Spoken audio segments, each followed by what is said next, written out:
everyone. I'm Larry Ridley. You're tuned into the NFL on EA Sports. The time for talk is over as we are just mere moments away from the Super Bowl. Two teams now have a chance to prove they are the best. It's the Patriots going up against the Falcons. So the time has come. Let's send you out to the stadium and join the two men that will have the Super Bowl call. Here are Brandon Guyton and Charles Davis. Larry, they broke ground on this place in the year 2000, opened it in August of 2002 between the New England and the Atlanta Falcons.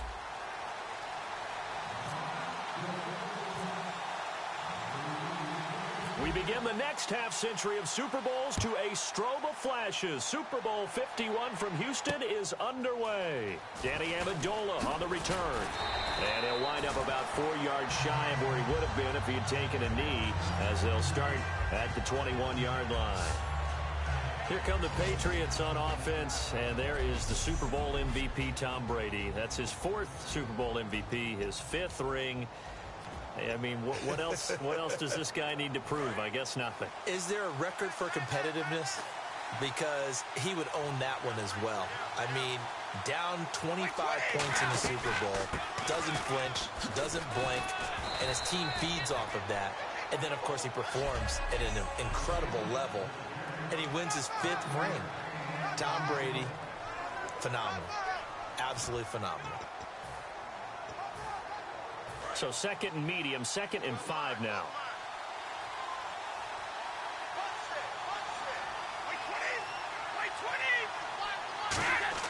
They fake the handoff. Now Brady backing up. And he's just going to get rid of this thing. To no one here. He throws it away. And now it's 3rd. And as we show you the starters defensively for Atlanta, I want to ask you about that Super Bowl. It's such an interesting game, but defensively, Atlanta so good in that first half. What happened in the 4th quarter, and how will you remember them from this game? I remember a really young defensive unit that the stage wasn't too big. They handled it right from the beginning. I remember a really fast defensive unit. Look at the speed. Grady Jarrett, defensive line, right? What do you have, 3 sacks in the game?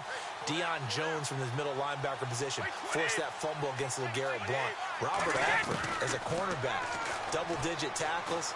Now a lot of passes broken up.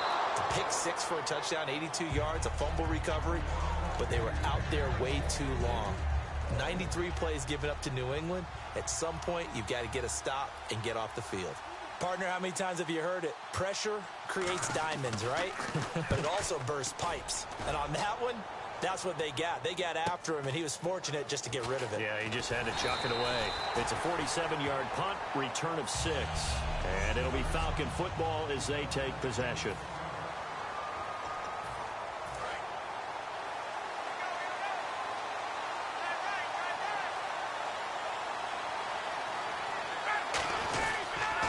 They'll run for the first time with Devontae Freeman.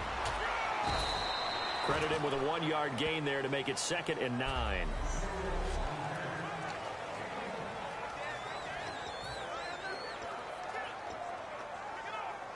And after the play on the ground, that brings up 2nd down here.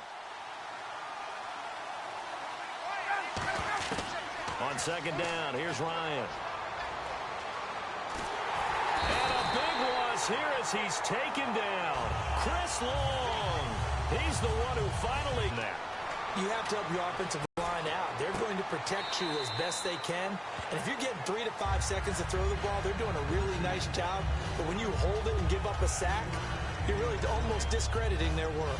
What an amazing season it was for Julio Jones, the Super Bowl. Maybe the best catch we've seen all year, that toe tap on the sideline. He finished with 87 yards, but something you told me is astounding. 4 catches in that game, only 4 targets, too. Yeah, and if you watch the game unfold, which I know you did, how many times did you see on the replays the number of white shirts of the New England Patriots in the vicinity of Julio Jones? He'd run a route, 2 to 3 guys in his area every time. That's the reason the targets were so low. But he maximized them, didn't he? 4 targets, 4 catches. And that sideline catch, I thought it was going to be intercepted. And he ended up having the concentration to hold on to it and still get both feet down. A hit as he throws there, incomplete.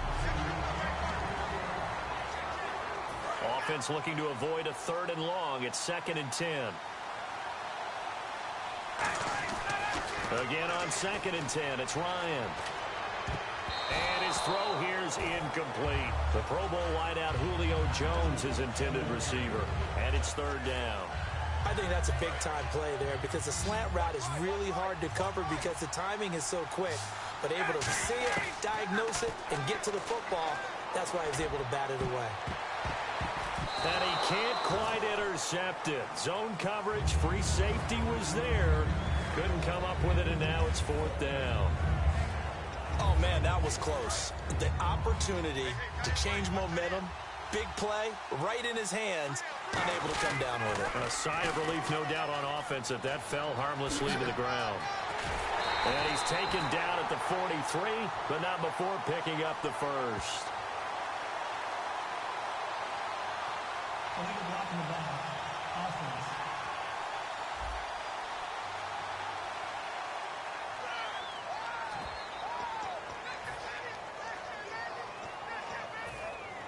And this may be a big early turning point in this Super Bowl. They're going to go for it on 4th down here.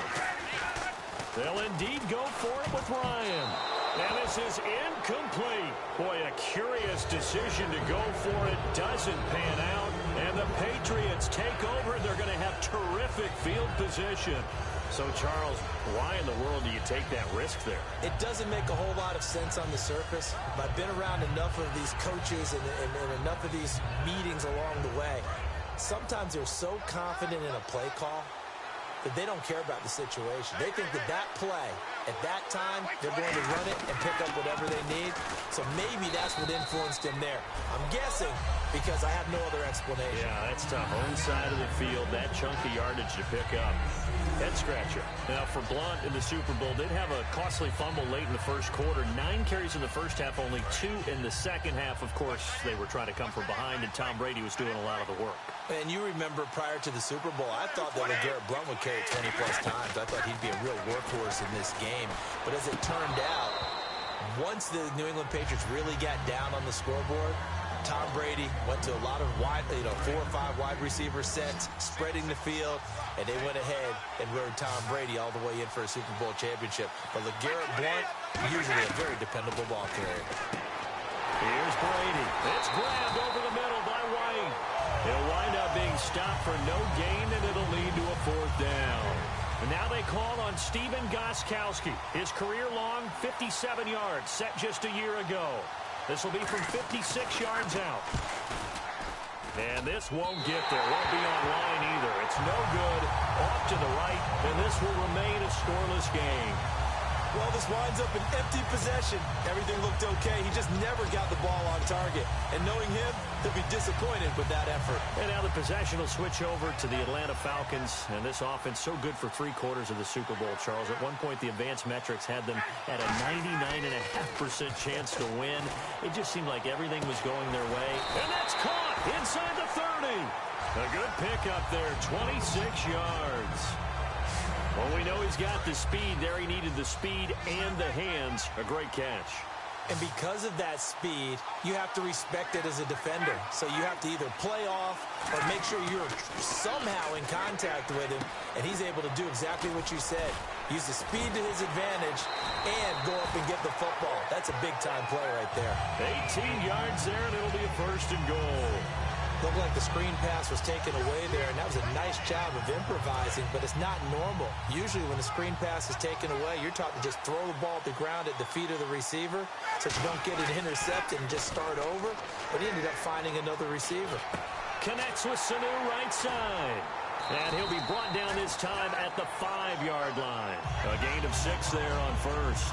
He had time, was able to survey the field and find a soft spot in that zone coverage. And that's where it gets difficult for a defender, Brandon. You go to your spots on the field that you have to cover, and when the offense finds an area that you're not in, that's where they throw the football. And the hit jarred it loose. It's incomplete. After all the preparation, all the practice, a play like that will absolutely break your heart. They had everything they wanted, just unable to complete it. In the end zone, a big-time drop. Forced out to his left. He can run for it, and he will. And he's able to get it down to the 2-yard line. Give him 3 on the play, and that will bring up an interesting decision here on 4th and goal. He made it down to the 2. Well, partner, nothing comes open here, so he decides to escape out of there, and he doesn't pick up a first down, but he does gain additional yardage to set up a possible field goal attempt if they decide to go on it. Freeman diving for the end zone. The ball's knocked out, and it's picked up by the Patriots, and they're not able to convert on 4th down. And hindsight 2020, I think they probably should have gone for the field goal, right? The 3 points would look really good right now, but I think what we just saw there, analytics really starting to creep into the game because more and more teams are saying the more you go for it, the better your odds of getting it, the better your odds of scoring 6 points instead of 3. They took a chance there. It just didn't pay off. Yeah, right here, the anti-analytics guys go thumbs up. 2 yards on the carry there. It'll be 2nd down. That's a good play by the guys on the defensive side of the ball. Held them to a gain of 2. And that changes the playbook a little bit now for the guy calling plays. 2nd and 8. Now he's got to probably think about going to the air instead of maybe staying with the ground game. Again, here's Blunt. And he'll be taken down here at about the 23-yard line. He'll pick up only a yard there, and it'll leave him with a 3rd and 7. And the offense needs 7 out of this play on 3rd down. The best defensive linemen, they play with great leverage so they can get low and not get bowled over by offensive linemen. They have excellent hands. They can throw people off on the play. We just saw a great example of a really good run stop by a guy playing the defensive tackle position. Partner, we know Julian Edelman's always a big part of the game plan for New England, and it was no different in the Super Bowl. They targeted him 13 times. He only had 5 catches for 87 yards, but did he make the catch of all time in the Super Bowl, that 27-yard juggling, incredible, defying catch? You know what's impressive is they got that call right on the field. And when I saw it live on television, you were there in person, I thought, that's not a catch. But then they showed the replay. Unbelievable. And when the official ran in and was emphatic that it was a catch, I thought he meant interception at first because there were so many red jerseys around Edelman. And as it turned out, they nailed it. Got it right on the field, got it right in replay. And Julian Edelman had a big impact in the Super Bowl with that catch. We all knew Dante Hightower was a tremendous run-stopping linebacker. What people forgot was even in college, they would use him as a pass rusher in nickel situations, and that really came to pass for the New England Patriots in the Super Bowl against Atlanta when he sacked Matt Ryan and forced a fumble that was recovered by Alan Branch. That may have changed the whole outcome of the game. I think it was. In order to get things initiated. And he got blown up, losing yardage on the play back at the 44. So the defense has put them in a tough spot. It's 2nd and long. One of the toughest things for an offensive lineman to learn is the ability to get in space and hit people who are moving targets. And linebackers are not easy ones to hit because they know how to move, juke, and make you miss. And that's exactly what he did on that play. A nice play for the defense. He's fumbled already once, Charles. I'm not going to say that that was in his mind there, but I'm sure that during some of these plays he is mindful of it. And once you fumble the ball, you know what your team tells you and your coaching staff? Take care of it. Rest of the game. And it does get in your mind a little bit, and sometimes that slows down your effort in trying to get free from tackles. And the defenders know it too. They sniff that out, don't they? Everybody wants to swarm the football. You know what the rule is. First guy hold up the runner. Everyone else try and get there and strip the ball free. It's always Alex Smith. Still 3rd down.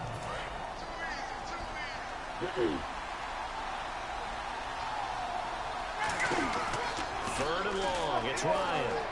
Flushed out right. Wide open receiver complete. And he's going to get it down to the 33-yard line here. 22 yards on the pickup there. And that's going to make it 4th down. Boy, they had a lot of real estate to make up there, but what a big-time play for them. Nice completion, excellent game. Now they're in 4th and manageable. Just a little short, though, of that marker. They'll run for it. It's Freeman. And he is out of bounds, just a yard or 2 shy of the 10. 22 yards on the pickup there. And on 4th down, they're able to convert and move the sticks. Brandon, this is why play callers get the big bucks. This wasn't a 4th and inches call. You get into situations like 4th and 3, 4th and 4. You've got a tough decision to make. Very gutsy play here, and they pick up the 1st down. Freeman again, a 1st down carry. And he will fight his way into the end end zone for a Falcon touchdown. Devontae Freeman, a 10-yard touchdown run. And the Falcons have taken the early lead. And there he had to break multiple tackles to earn that touchdown. Bottom line, he earned that touchdown. Indeed he did. That was pretty much a get-off-of-me run and all the way into the end zone. Now Matt Bryant on for the point after. It's good, and that gives the Falcons a 7-0 lead. So that drives 7 plays in length, and it ends in a touchdown run from Devontae Freeman.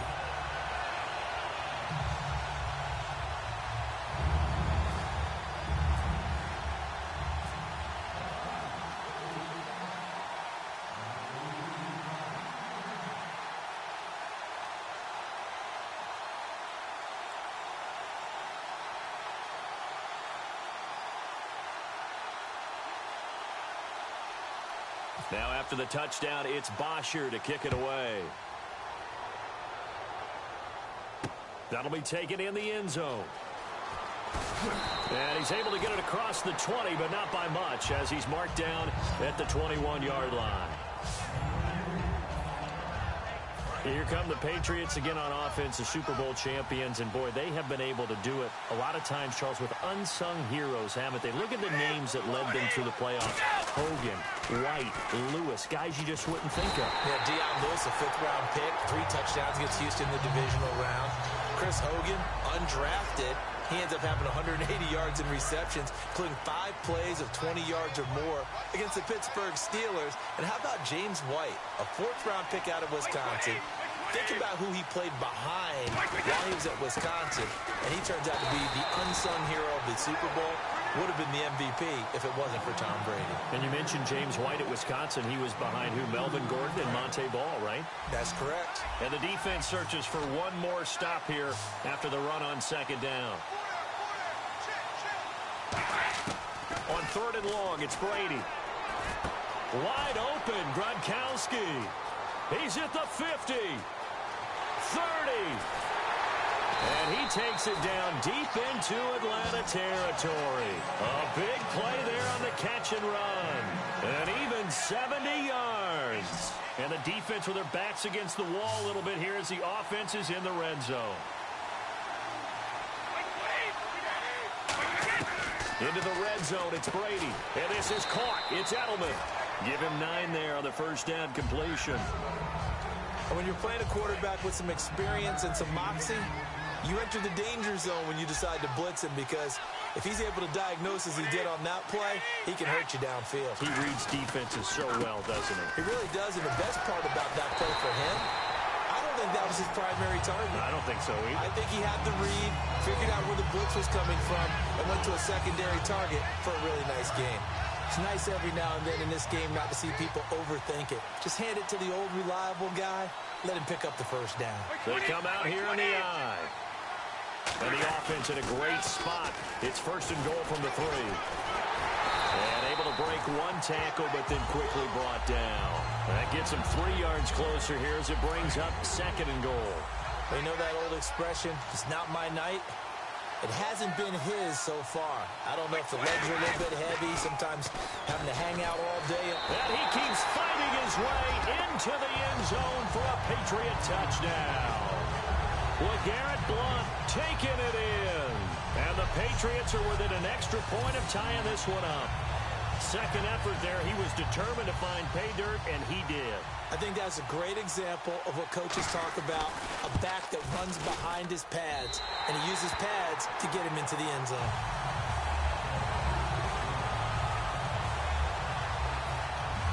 So we're right back where we started, all even as the kick's away. Here's Eric Weems now on the return. And he'll take this across the 25, couple extra yards up to the... Atlanta now coming out on the field. And that recipe on their last drive that resulted in a touchdown looks pretty good, so they'll be hoping to do that once more. And it takes me back to when we sat with the offensive coordinator and the head coach. They felt pretty good about their game plan and thought there were some holes in the defense, and they exploited them the last time out. Let's see if they can come back and put together a similar drive. And we'll see if they can do just that. Ryan. And Tammy with it over the middle.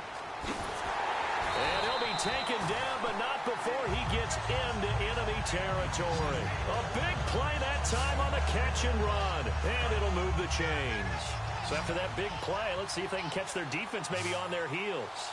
An ex-teammate used to tell me all the time, I hate experienced quarterbacks because no matter what, you really can't hide what you're doing. And I think that right there, he knew right away where the blitz was coming from, where his primary guy was going to be, and he ended up going to a secondary target for a nice game. I was just going to ask you, that wasn't the primary target. He's so good at that, isn't he? I think he knew right away that he wasn't going to get to his primary guy. I think he read that as soon as he got to the line of scrimmage, knew where the pressure was going to come from. And he is into the end zone for a Falcon touchdown. Julio Jones, 25 yards for the touchdown. And the Falcons have taken the lead. As a they flip it to the kicker. He looks like he's going to throw it. And no, it falls incomplete. So the two-point conversion, no good. Okay, they went for the fake off of the extra point attempt. It's a long way to go, and they didn't get there. Didn't get it completed successfully. Did someone dare them to do that? Did someone double dog dare them I was to do going to that? ask you, maybe they saw something on film, but do you see something on film when those to try something from the 15 on a PAT? I don't know. The only thing they needed to see on film there was a snap, a hold, and someone kicking the ball through the post.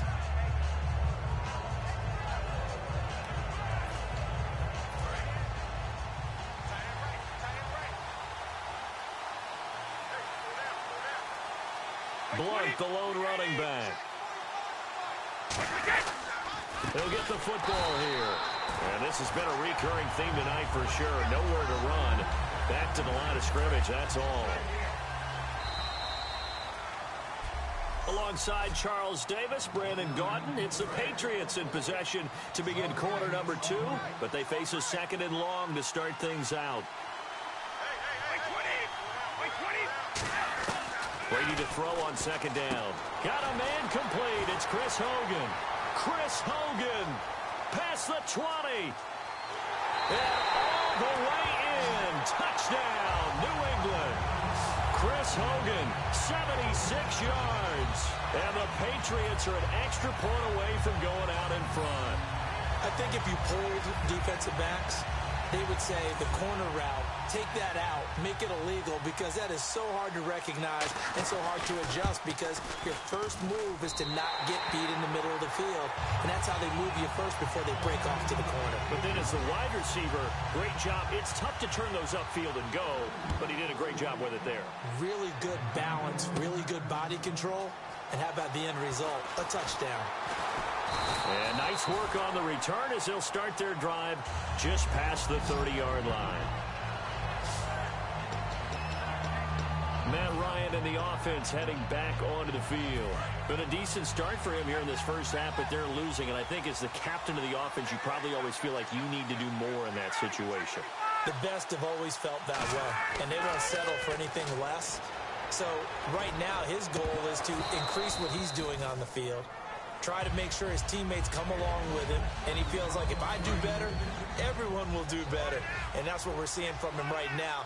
Got to have a little extra determination. Yeah, a little extra determination. He has thrown the touchdown pass. No interceptions for him personally to this point. And Jones has it over the middle. And the drive will continue. So in the second quarter, he's already up over 100 yards receiving now. And isn't 100 the magic number for a really good game for a receiver? So he got a chance to really shatter that and have a profound effect on this game. On first down, Ryan steps away to his left, muscles him off, and he gets this inside the 35-yard line. They call it a gain of 19, and it moves the chains. Partner, as a quarterback, sometimes you just got to know when the clock has gone off in your head, it's time to go. Tuck it and get all you can. They come out here in the eye. Back to the ground, this time with Freeman. Give them 16 on the pickup, and it'll give the Falcons a first down. How many times do we say in this game that speed kills, and it does it in so many different ways? In this case, you got a back who's quick and shifty, can make moves, make people miss, but also gets to and through a hole before it can close down. That's some of the benefits of that speed, not just outrunning people in the secondary. That led to a really nice game. A solid pickup at 13 sets him up first and goal. That's another nice run, and I have to tell you, some of the coaches that I played for, their philosophies were always different when they see a guy running the ball well. Some of them wanted to immediately go to play action and throw it now because it's wide open. While other coaches said, you know something? Until they stop him, that big boy's going to keep getting the football. And that might be the direction that they're going to go right now. Give him 4 on the carry there at second and goal. When we talk about being on schedule, I think they're on schedule after that run, getting it right down there on the doorstep. Maybe even a little bit ahead because now the defense can't dictate. And he will fight his way into the end zone for a Falcon touchdown. Tevin Coleman taking it in from a yard out. And the Falcons have retaken the lead. And it's up and good. I know